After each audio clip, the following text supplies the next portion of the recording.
Hope you guys are doing well. Welcome back. In today's video, I'm going to show you that how you can download the Dropbox on your PC. So let's get started. So first of all, what we have to do, simply we have to click on the Windows button, and after clicking on the Windows button, as you can see now the Microsoft Store app is provided here. We just have to click on this, and after clicking on that, as you can see, we have to go to this search bar, and then we have to write the name that which app you want to download.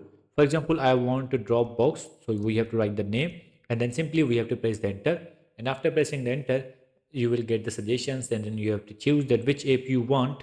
For example, I want this one, Dropbox, or if you want Dropbox Lite, you can also do that. So I'm going to click on this Dropbox app, and after clicking on that, as you can see, you will get the get uninstall button here. For example, we have got this get button here, so we have to click on this, and after clicking on the get button, the Dropbox will be installed in our device, and then you will be able to use this.